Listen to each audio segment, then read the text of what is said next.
Olá, hoje é 10 de maio, Dia das Mães, e eu não estaria aqui se não fosse a minha, né? Mais ainda, eu não seria jornalista, não seria escritor, não teria amor pela palavra se não fosse a minha, Mundica Ferreira Pinto, que me pariu e que dizia de cor poemas de seus poetas favoritos, principalmente Castro Alves, nas noites escuras do sertão, me levando a uma paixão que eu sempre tive pela palavra da qual eu vivo hoje.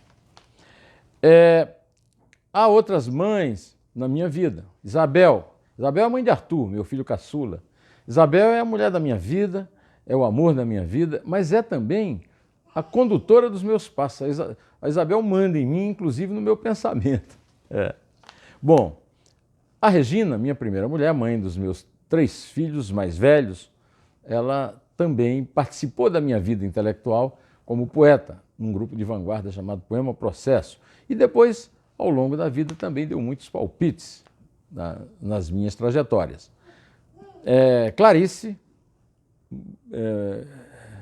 mãe dos meus netos Stella, Ana e Júlio. Cecília, mãe do meu neto Nolan. Patrícia, mãe do meu neto Pedro. Maria Bethânia, a senhora do engenho, a mãe de Isabel, minha sogra querida, amada, mãezinha, como eu a chamo. Georgina, a mãe de Patrícia. Hein? Manhinha, Isabel corrigiu ali. Bom, eu quero também comunicar que a Covid, infelizmente, chegou à minha família.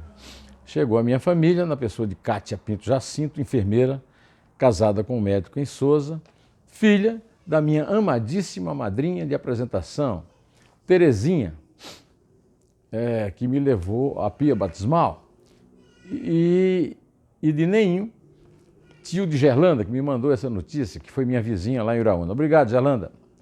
Pois bem, então vamos fazer aqui um vídeo mais leve e cultural, mas que começa com a notícia que o antagonista deu, que a Polícia Federal já viu o vídeo da reunião famosa de 22 de abril, em que o Bolsonaro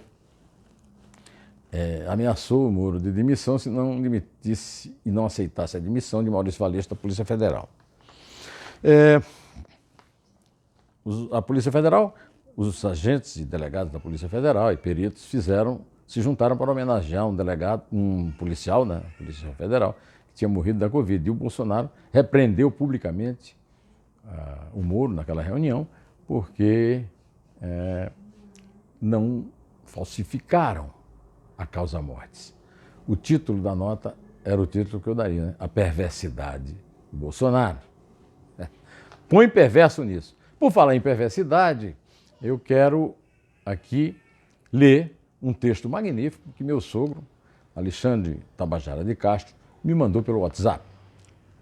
Enfim, estão fazendo carnaval e velório, enquanto é decretado luto oficial de 3 dias pela morte de 10 mil brasileiros pelo coronavírus, que breve será promovida general, já que estão militarizando tudo.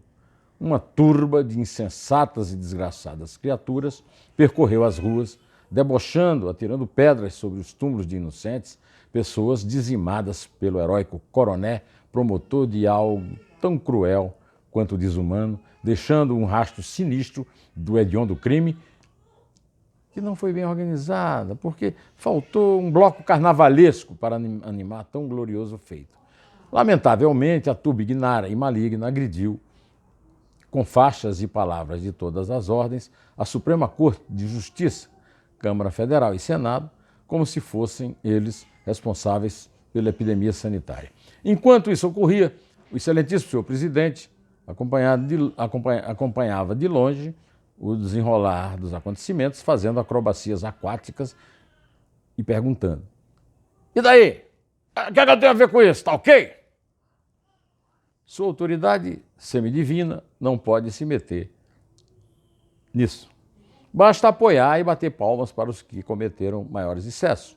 O país virou circo, onde uma pequena parcela da nação brasileira perdeu a sensibilidade humana e um tanto da vergonha para se passar como plateia de um espetáculo circense dos mais repugnantes e infames, para aplaudir atos dessa natureza e seus organizadores, antes de tudo, gente ordinária da pior espécie. Acredito ainda que a bandeira nacional é um símbolo da pátria e não deve ser empunhada por indivíduos irresponsáveis e criminosos a propósito de cometer delitos. Esses vagabundos estão usando a bandeira nacional para promover baderna. A bandeira nacional não é escudo de baderneiros. As autoridades militares devem tomar as necessárias providências. Bom, eles que criam a bandeira com o nome da organização criminosa. Então, como eu contei já antes de ler o texto de Alexandre, o ministro Celso de Mello autorizou o acesso de algumas pessoas ligadas ao Procurador-Geral da República, à Advocacia-Geral da União e à defesa do ex-ministro Sérgio Moro para ver a íntegra do vídeo, né? E eu gostaria, antes de terminar, de contar que hoje cedo eu vi uma notícia sobre o debate da Globo News a respeito do isolamento social com 3 ex-ministros, o Luiz Henrique Mandetta, o Humberto Costa e o Osmar Terra. Nesse debate, no vídeo do debate, fiquei sabendo que esse ex-ministro da Cidadania do Bolsonaro disse que não há comprovação da eficácia da quarentena no combate à pandemia do novo coronavírus. Só tem 10 mil mortos. Só tem 10 mil mortos com essa quarentena. Que tal? Será que tem algum parente dele?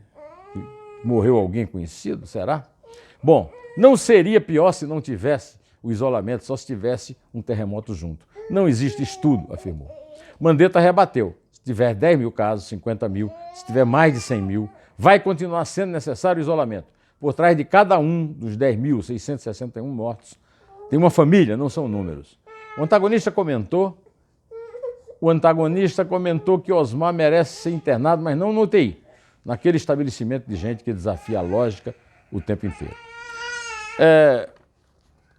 Hoje foi informada a morte de Sérgio Santana, brilhante contista do concerto de João Gilberto no Rio de Janeiro, que considera uma das obras-primas de todos os tempos no conto brasileiro. Covid-19. Little Richard, o rei do rock, eu faço aqui uma homenagem também, só para provocar os nazi-bolso-PT fascistoides que estão considerando mortos, enterrados, inimigos na sua guerra ideológica. Pois bem, e para encerrar, já que eu prometi um vídeo cultural, vou citar um texto do brilhante colega Carlinhos Brickman, que tem um site chamado Chumbo Gordo, e fez um texto chamado O Mito Midas. Midas, rei da Frígia, nação situada onde hoje é a Anatólia, na Turquia, foi um grande mito dos tempos antigos. Tinha um filho famoso, ciumento do pai, de quem se considerava protetor. Seu apelido era ceifador de homens, por decapitar aqueles de quem desconfiava. Talvez ceifador de homens tenha ainda outro significado, mas como vai saber quase 3 mil anos depois, né? Midas, o mito, pediu aos deuses o dom de transformar em ouro tudo o que tocasse. Dizem que os deuses, quando querem destruir alguém, atendem a seus pedidos. Midas ficou feliz, transformou uma árvore em ouro, tocou a espada e a tornou de ouro. De volta ao castelo, primeiro problema, abraçou sua filha e ela se transformou em ouro. Toda a comida virou ouro e ele não conseguia alimentar-se. Os vinhos que apreciava, ouro se tornaram. Sozinho, com fome e com sede, apelou novamente aos deuses, que, pelo jeito, jamais estavam muito longe dele. E a bênção foi retirada para que ele sobrevivesse. Mas, mito é mito. Pan, o deus do pé de cabra, desafiou outro deus, Apolo, para um duelo de flauta.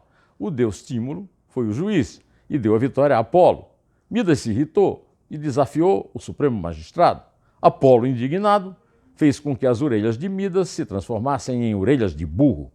Midas passou o resto da vida usando turbante, ocultando de seus súditos as orelhas de burro que ganhara de Apolo. Estas não houve milícia de deuses que as removesse. Esta coluna, assim como este canal, não é só política, trata também de história, que se repete. Como eu avisei, mito quer dizer lenda. Também quer dizer mentira. Fazer o quê, né? Está no dicionário. Está no dicionário, hein? Bom, direto ao assunto, em té. E só a verdade nos salvará, viu?